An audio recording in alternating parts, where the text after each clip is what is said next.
Bonjour à tous. Voilà, je suis sincèrement désolée pour cette absence prolongée. Je ne peux vraiment pas faire autrement. Je vais du coup, afin que vous évitiez de perdre l'habitude de bosser, vous expliquer les FT qui vous permettront d'avancer dans le module 4, donc celui sur la science-fiction. Je sais qu'on avait déjà abordé les premiers thèmes et je vais vite les survoler.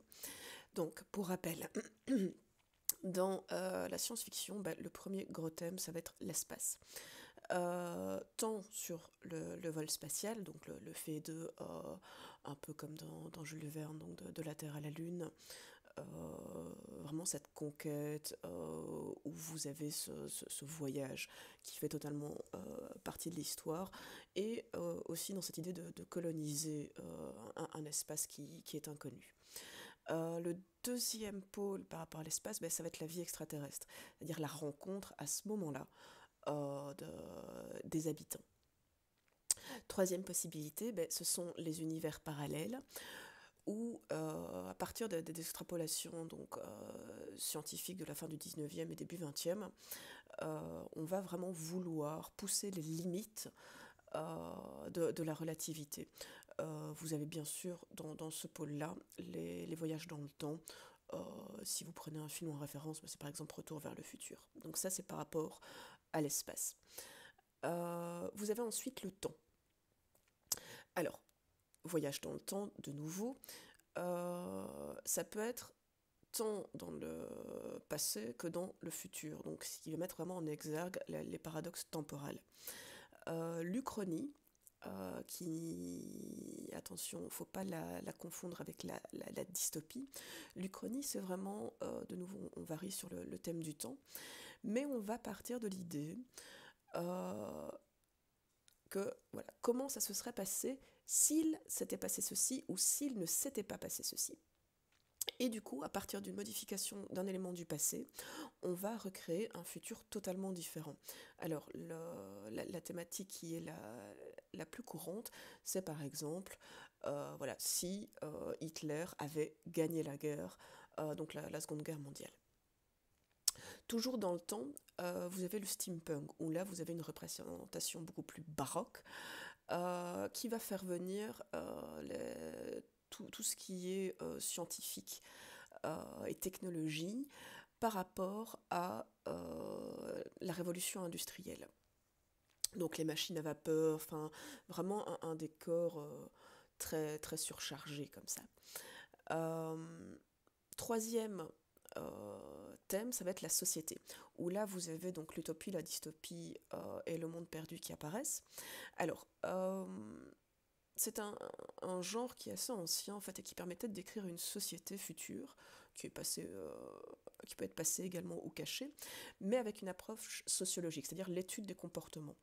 Je vous avais parlé en classe notamment de 1984, où George Orwell l'a écrit en 48, donc juste après la guerre, et il a imaginé un monde où le totalitarisme était présent.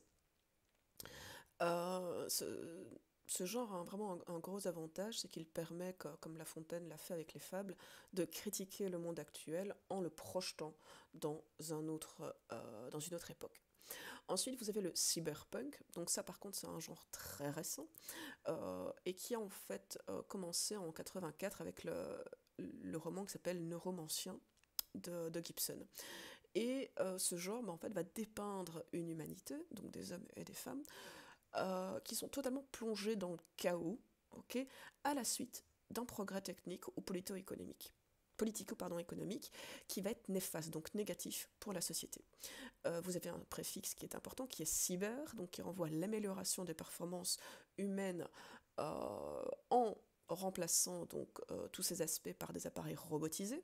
Et vous avez le suffixe punk, ok, qui renvoie à une société forcément plus violente et plus décadente par rapport à ce que nous on vit. Trois hypothèses par rapport au cyberpunk, c'est que soit l'idée d'une société, c'est l'idée d'une société où les États n'ont plus de pouvoir et où la vie des gens n'est plus régie par des multinationales, okay, qui fournissent emploi, sécurité sociale, protection, logement, comme nous on peut connaître. Et ce contexte va être l'occasion vraiment d'affrontements entre ces différents pouvoirs. Deuxième possibilité, ça va être l'idée d'une manipulation du vivant, plus particulièrement dans le croisement donc, entre l'homme et la machine, donc tout ce qui est clonage, greffe, etc. Dernière possibilité, souvent évoquée, c'est l'idée d'une extrapolation, donc un développement plus important du virtuel. C'est-à-dire qu'on peut par exemple se brancher à une machine, tout comme Google par exemple travaille déjà actuellement sur l'extension d'une puce cérébrale. Autre pôle de ce thème, c'est la fin du monde et cette vision post-apocalyptique, okay, et ça décrit en fait la survie ou la fin de l'humanité après un événement cataclysmique ayant rasé voilà, la civilisation. Vous prenez le livre qui, en a fait, voilà, qui est devenu un film Je suis une légende, voilà, on est en plein dedans. Vient ensuite la thématique de l'homme, les mutants. C'est souvent le plus abordé, dans cette idée de surhomme, donc avec des super pouvoirs, que ce soit d'une origine naturelle ou artificielle, peu importe, et bien entendu les robots. Ça, je veux dire, je vais pas m'étendre là-dessus, je pense que c'est assez clair pour tout le monde. Vous avez l'androïde, donc on l'a vu dans le vocabulaire, et l'androïde c'est ni un homme ni un robot, c'est vraiment une créature hybride entre le biologique et la cybernétique. Un des plus beaux exemples, ce sera Blade Runner. Donc le cyborg, là de nouveau il y a une influence du cyberpunk, et c'est le fait de permettre à l'homme, par la technique, d'avoir des améliorations. Ensuite, vous avez l'immortalité et le côté un peu de résurrection. Donc, à partir du moment où la science-fiction, c'est le reflet des aspirations humaines,